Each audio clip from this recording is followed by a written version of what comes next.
Some small businesses can't afford a directory listing, but they have skills and they have talent. Their talent matches the hard work and the know-how. Their workplace can be from the kitchen or a van. The business might be set up in a home or a garage. You don't find these providers listed in a book directory, but you can find them on eqicaribbean.com, the online tool you'll need to search for products and services. Because as long as you are searching, we'll be here to list them.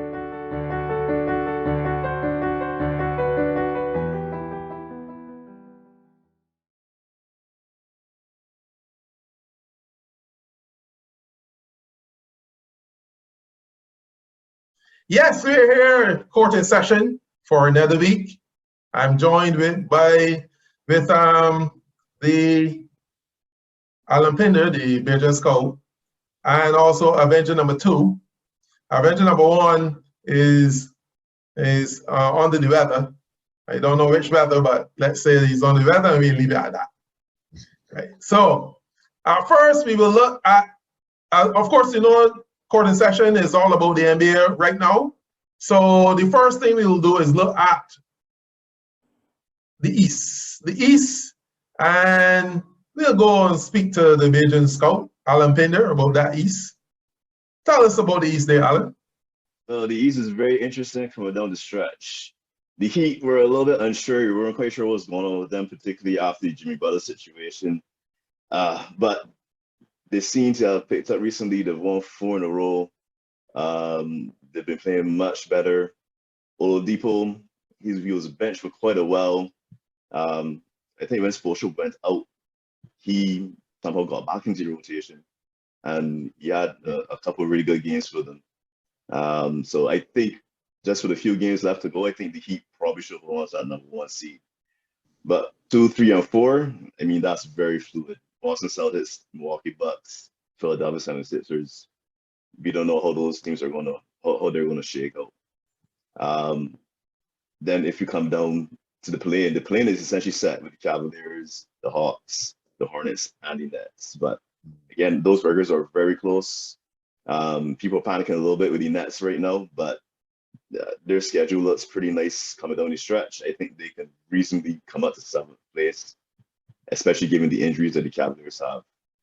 So the East is a situation where, I mean, it's very difficult to say what seeding is advantageous or what seeding is you want to avoid, because with the Brooklyn Nets being either 7th or 8th, you don't know if you want a top seed or not. I think either top seed should beat them, but I mean, that's going to be a very tough first round matchup where whoever pulls them. So it's just a very fluid situation in the East, in terms of, especially with the playing situation. The Brooklyn Nets really should not be down there. They were not expecting to be down there, but since they're down there, they've really upset the apple cart, really for the playing and for the top teams. So it's going to be very interesting the last week of the season to see how everything plays out. I think, like we had other seasons where some teams may try to lose to get in a position, I think teams are probably just stretch the basketball guns and just try to win it. And I think let the cards play forward in me. Yeah, but you feel that the Brooklyn Nets will be able to get as far as 7th?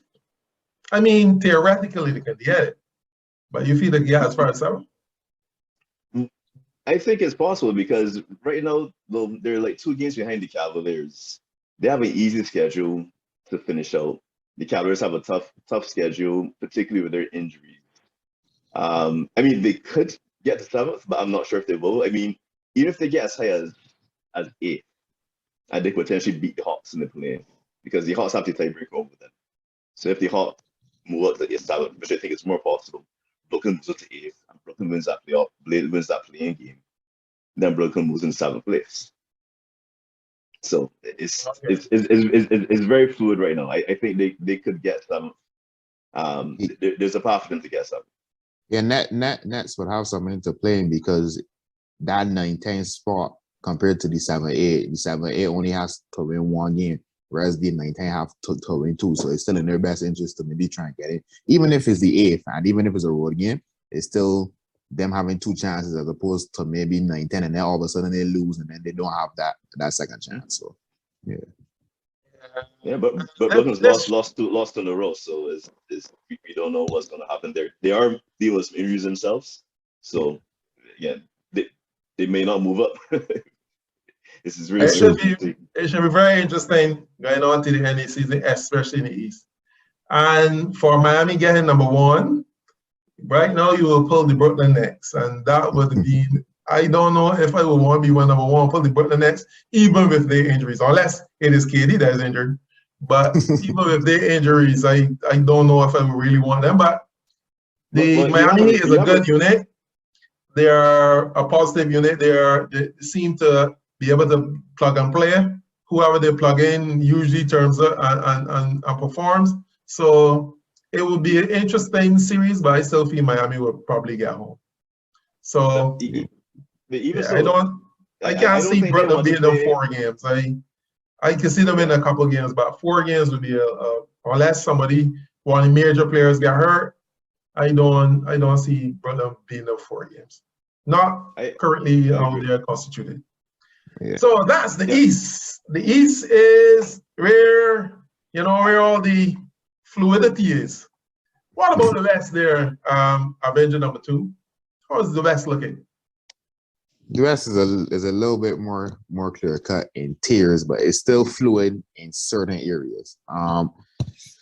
Trending up on our dear Western Conference, we have the Grizzlies, who I am going to talk about again because, of course, why not? They're playing some. Yeah, we just saw that later. They won 7 games in a row, and then 14. The Spurs, Warriors, the Timberwolves, and the Clippers have all won 2 games in a row. So that is trending up. Trending downwards, we have 2 teams that definitely want to be here in the Blazers and the Rockets. Blazers have lost 7 games in a row. Rockets have lost 4. They are on track to do what they're supposed to do, tanking all the way. However, this next team, realistically speaking, doesn't want to be in this situation, but they've lost 6 games in a row. That being the Los Angeles Lakers, or Lakers as they like to call them during the season, because boy, they're lacking a lot of things, including health and some defense, and not even some, a lot of defense. In terms of the standings, I'm pretty sure I can't remember if last week the Nuggets were 5th. They were either 5th or they were barely in 6th, now going, I think, half a game under 5th. But they're in 5th now. The Jazz are in 6th, and we can talk about the Jazz a little later too, because I saw some interesting stats about them that is pretty funny. Pretty funny. My team of the week is the Grizzlies. They have won 7 games in a row, as I said, but some of the teams that they beat, I can't remember if this come out to last week, but the last 4 games they beat the Bucks and the Warriors by 20 plus points. Yeah, Steph wasn't playing, but I mean, damn. Beat the Spurs by 1 and then beat the Suns, who were playing all of their guys, and the Grizzlies are still without Ja Morant. And I think they rested up maybe a couple players in one of those other games too. So it's like they are just going along all the while. My player of the week is Jokic. He went 3-1 and averaged 34, 17, and 8, because those are obviously normal numbers. Anybody can do that. But yeah, pretty impressive. First topic for the West. I have Lakers out, ? Exclamation mark, because it's like not yet, but it's like, yeah, they're basically out at this point. They've lost the 6 games in a row. They're 2 games behind the Spurs and I think maybe 2.5 games or 3 behind the Pelicans. The problem for them is that the Spurs and the Pelicans only tiebreaker over them, which means that if they're 2 games behind, they're essentially 3 games behind.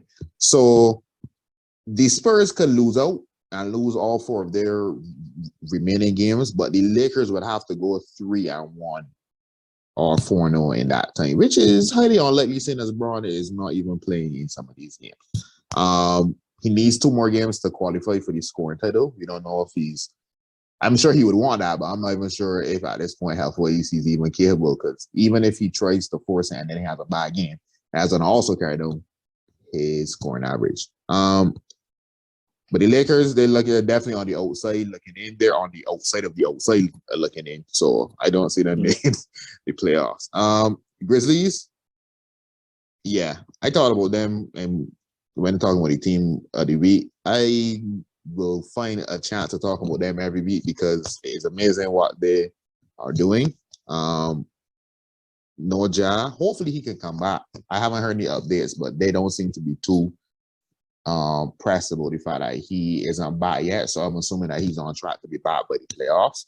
And I think they would maybe draw the Timberwolves, which might be a dicey matchup.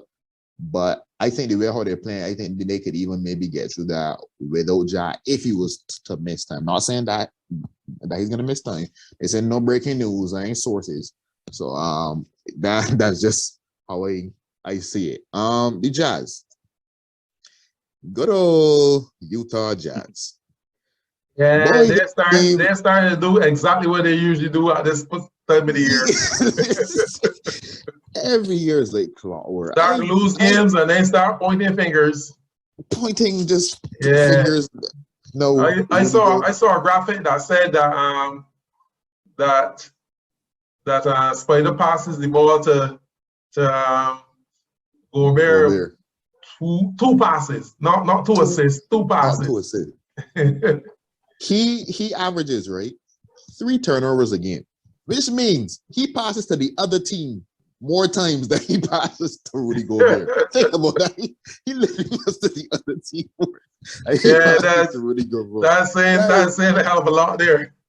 And the thing about it is that I seen, it was really damning in the Warriors game when the game got back close and a switch happened and Rudy had, I can't remember who it was a guard sealed under the rim. Now, Rudy Gobert isn't Akeem Olajuwon, their prime in terms of post moves, but I guarantee you he could easily, like, even if he'd have tried to foul him, that would have been an hour one. That's how much he had him sealed. And that was an easy 2-point. And Donovan just like, all right, yeah, next play. I can take the guard on. And Rudy gets a lot of flat for his drop coverage in the pick and roll. He doesn't really hedge up on the guard.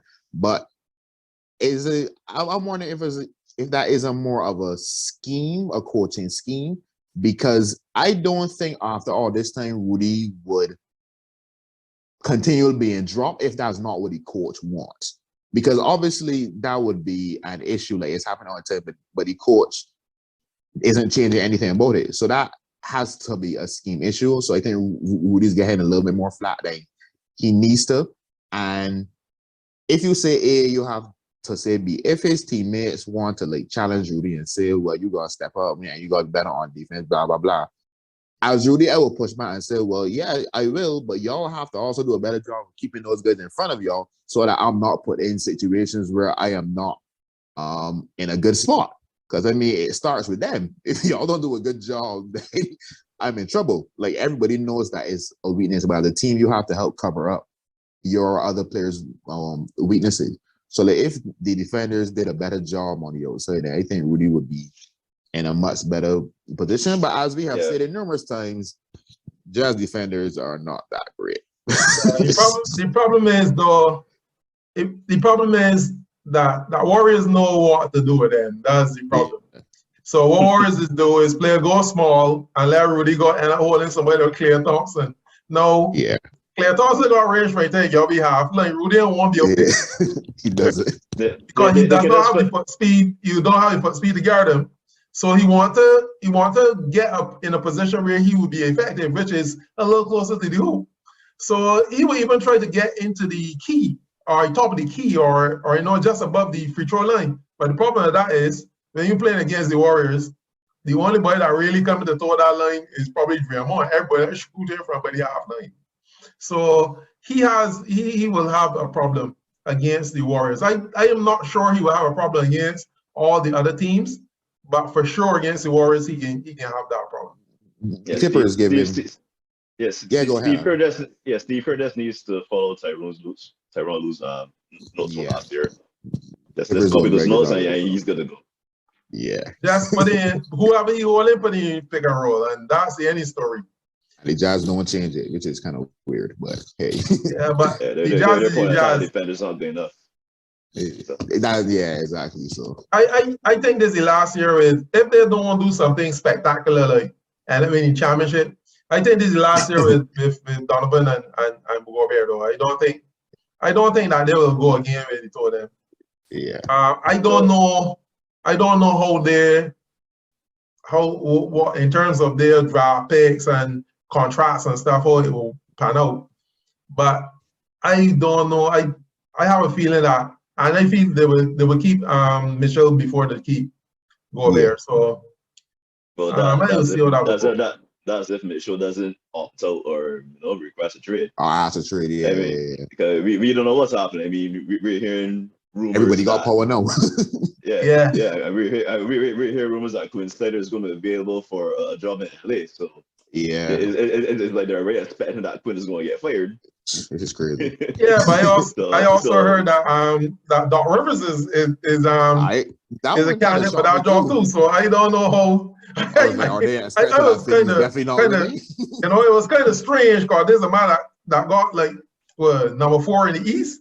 How his name could come up in LA? I found that really strange. He used to coach in LA before, I guess. So. Yeah, well, so just then again, it might just be rumors. But Snyder, I think Snyder under some stress. I think he really under some stress right now. Vogel, unfortunately, he had to fall on his sword because he was a scapegoat. So the job will be open, and it is a good job that anybody will want to come in and coach LeBron. So we'll see what happens there. Because he's not going to make the playoffs, so they may have some sort of pick. So we'll see how that one goes. But coaching Russ may not be so attractive, but we'll see. Yeah, but I don't think I can't see how they can go Russ and LeBron again. I would be surprised. I don't know how they can move him, but I know that X-Men contract might be attractive to somebody maybe a little later on in the year. Like even if he doesn't get traded immediately, like somebody might see that. Yeah, somebody might see that X-Men contract and be like, if we take this on for just the rest of the season, even if we lose a lot again, we get out off the books, we got $47 million in cap space. So somebody may take that on a little later. It's possible. We'll see what happens. That's the East and that's the West. And now at the line, we want to look at the other awards, not the MVP. We already know, Jokic, Giannis, maybe KD, Ja Morant, but the other awards. And we will start first with the Coach of the Year. Now, gentlemen, who do you think would be Coach of the Year? You want to go first, Alan, or you want me? You want me to go first? You go start with this one. 3 candidates that I have, the 3 guys that we can talk about quick. Taylor Jenkins, this is the coach of the Grizzlies. To think that the Grizzlies will be a 2nd seed in the West, if you told me that at the beginning of the season, I would say, yeah, they can make a leap, but not 2nd seed. I don't think anybody thought they would be this good because they were the AFC last year, right?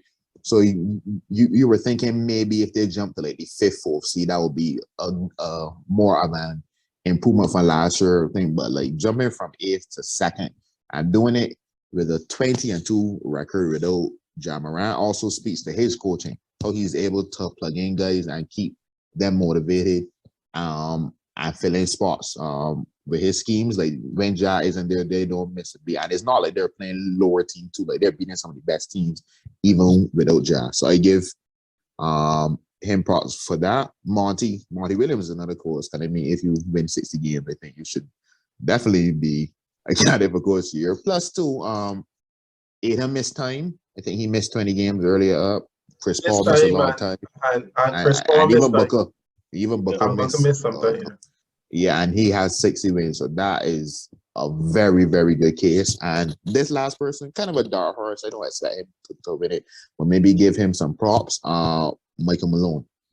Keeping the Nuggets for a top 5 seed without Murray and Michael Porter Jr. with just Jokic. And I'm not dissing the other guys because they are still important. They have some nice pieces in Bill Barton And the rookie, Bones Highland, he's been actually very good for them at the second round pick, but it's not to the caliber of the other players in the in the league. And he's done a very good job. I think they're at 46 minutes. Could be wrong, 46, 47.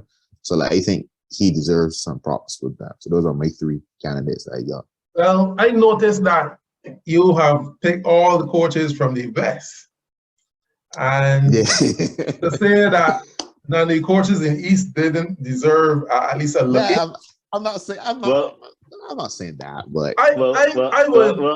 I'll speak for the East right now. I think even the job he's done with the yeah Boston Celtics. I mean, they were essentially a playing team. I mean, I think in one of our earlier shows we were talking about, what team that in that playing section could potentially move up. And I certainly didn't think the Celtics were one of them.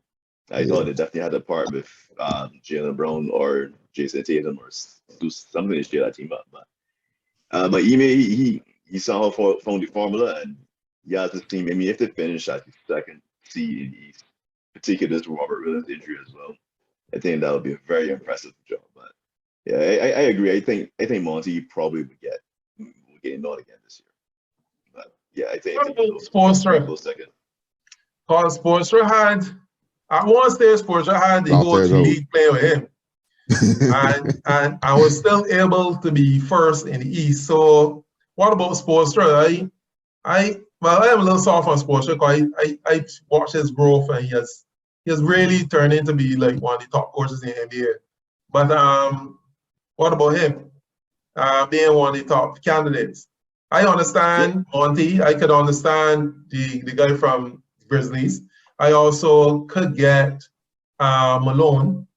Because he also dealt with a lot of injuries and was still able to keep his team afloat. But I think Spoelstra and the guy from the Celtics,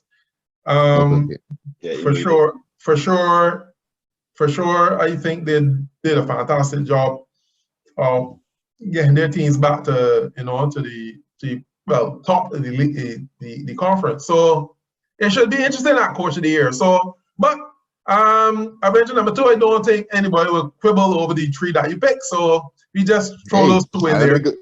I only got 3 candidates. If I could pick 5, those 5 would definitely be. Yeah. Okay. So that is it. Like 3. Okay. So we look at Coach of the Year. What about Defensive Player of the Year? Defensive Player of the Year. This one. We just talked about Gobert and his failings. What about him for Defensive Player of the Year? What do you think? I think I would like to give the guards a little love. They're usually very underrated. I think we can give Marcus Smart the nod this year. I don't think it always has to be a shot about leader and whatnot. I think. I mean, we've seen it's not all Rudy's fault, but we've seen him get exposed a little bit in the playoffs. Kind of get playoff score a little bit. I think particularly with the Celtics turnaround this year. Marcus Smart played a big part of it on offense with his point guard skills, but also very much so on defense. Celtics have, I believe, still the best defense in the NBA. I think he and Robert Williams, I think, are probably the two main anchors for that defense. So I would give Smart this year. So you're looking at Smart. Anybody else there? Number 2, I'm thinking about somebody from the Warriors, but not Draymond.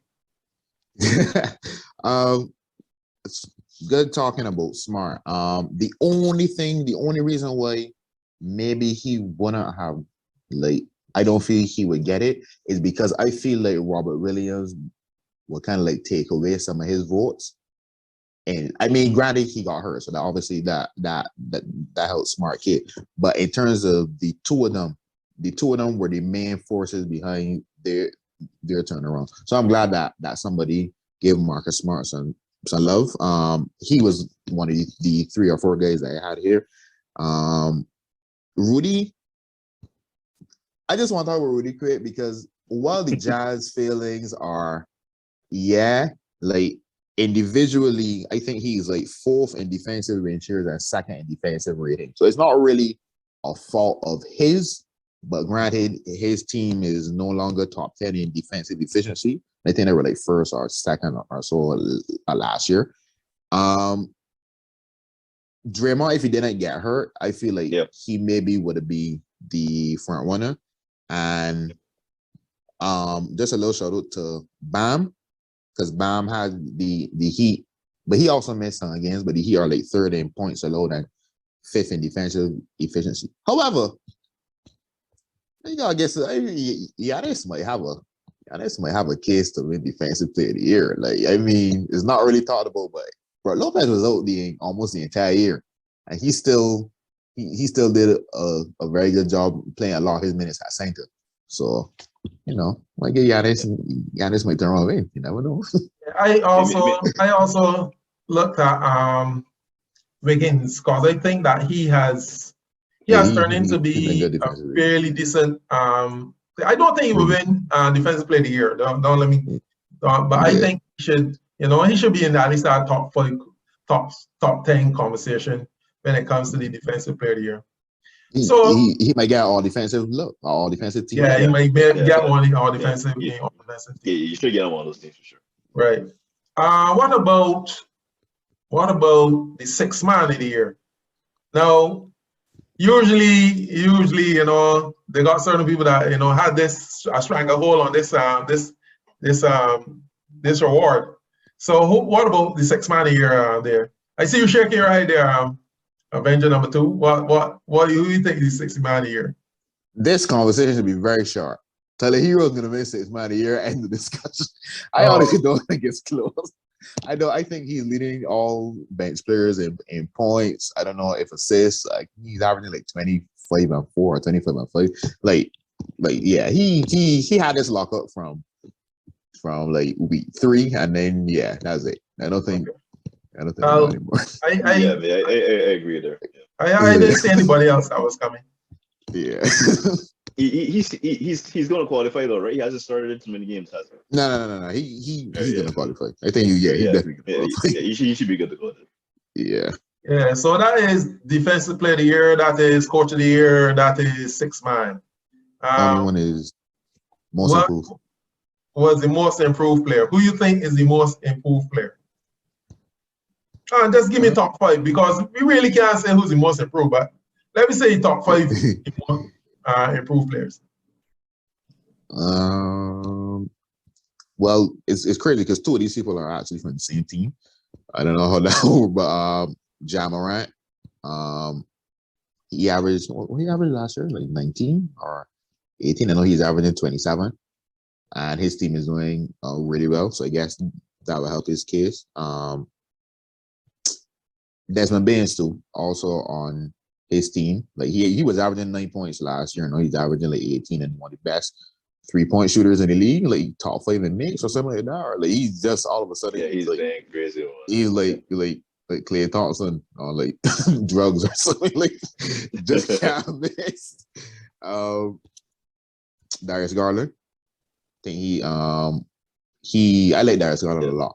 I think he for the Cavs, he's had a very good season. The Cavs had a very good season. I saw him playing. I think he was a little nicked. He had some bad issues, so he was in and out of the lineup. And I can't think of a 5th, but I do have DeJounte Murray. Even though I can think of a 5th for you. Yeah, you could definitely. Yeah, because Jordan Poole would have to be in that conversation. Yeah, definitely. Yeah. Because Jordan Poole went from he dropped quite a bit recently though, but he started catch form. Yeah. But I mean, compared to his averages last year, I think but if you look at his averages last year versus now, I mean, like, right. I mean, obviously he got here. He made here while the sun was shining, because Claire was out, and now Curry is out. So I mean, he did do his stuff. We can't say that he didn't have the opportunity. He did have opportunity, and when the few games that Claire and Steph played together, he came off the bench. He still was producing. So it is interesting. He has made some good leaps. Of course, though, I would still feel that Ja Morant probably will be front runner for most improved player. Simply on 2 fronts: 1, his point average, and 2, his team. So I figure it would be very difficult to see him not being a most improved player. Actually, I think his name was in conversation with MVP, so I can't see how it would not be in conversation for most improved player. I think he should be at the top of the pile, so that's basically it for that. Shout out to DeJounte Murray. DeJounte Murray has done a lot too, especially on my fantasy team. Yeah. So, yes, I have to give him some love as well. I don't think that I don't think he could leave him out, but as I told you, I think everybody is second. Is I want to lose. Yeah. Everybody running for second place, really. I think John Moran got it covered. So that is the awards based on the quarter section group. That is Avenger number 2 and Bajan Scope, Alan Pinder. Now we go to where everybody likes, to be. Pick 5. Last week was a very good week for most people. Well, it wasn't a bad week for everybody, but it was a better week for some. And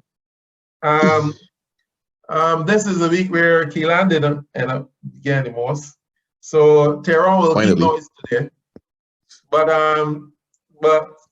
today now, we are going to look at the next 5. This is probably the last of the regular season. So next week, our final episode, we will see who won the pick 5. And right now, our Avenger number 2 looks like a clear winner, like John Moran. So on Wednesday, we have Washington at Atlanta. I will start first. I will go Atlanta. Yeah, Atlanta here too. Sure. And Atlanta yeah. here too. Yeah, I'll go with Atlanta. Oh, and just your point about Tehran having the most wins this week. All it would say is that Broken Claw is right twice everything. So I think it's nothing else about that. All right, I'll leave that to you, and I really don't want to discuss. The next game is Portland at New Orleans. You know that Portland really doesn't have anything to play for, and New Orleans really still wants to stay that playing. So who do you think you will go with there, Avenger number 2? I'm going to go with the Pelicans. Okay, so Keelan going with the Pelicans. I think I'll go with the Pelicans as well. What about you there? They just go Alabama? Yeah, clean sweep for the Pelicans. Okay. Two clean sweeps, Hawks and Pelicans. On Friday, a very interesting matchup. Phoenix at Utah. Phoenix at Utah. I know that Utah is doing Utah things at this time, but Phoenix might rest some people for this game, so you never know. That is also true. Yeah, I think the Jazz have more to play for here. So yeah, I actually gonna swing on the Jazz for this one, to be honest. So you'll go with the Jazz too, Alan? Yeah. Yeah. And you're going to the Jazz too, Keelan, or? Yeah. I can with the Jazz. Well, I can't let them have the 3 clean sweeps, so I will go with Phoenix. That will look like, everybody, we look like plagiarism, or we copying off of one another. On Saturday, GSW Golden State Warriors at San Antonio. Right now, Murray is also still out. Yeah. I game with the Spurs.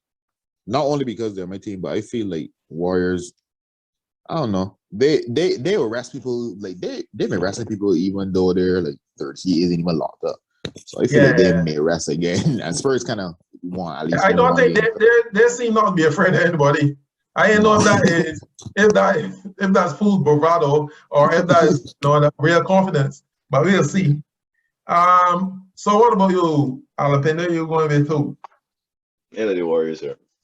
Yeah, I think I'm going with the Warriors as well, because I think San Antonio really want that pick. I definitely want that pick, but hey. And the final of the season will be OKC at LA Clippers. So I will start the ball rolling. I will go with the Clippers. If there is any way that OKC beats the Clippers, I feel like OKC will rest everyone, including their coach, Sam. I didn't know where that was gonna go in. Come on, I got Clippers, man. Come on, even if they're actually. And you going with Clippers too, Alan? Yeah, for sure. Okay, so that's it for the pick 5. I just want to remember the viewers, just keep your, keep the protocols up. You see the numbers are start to go up again. So keep your mask on, social distance, right? And sanitize and try to be as safe as possible. But right now, court in session is adjourned.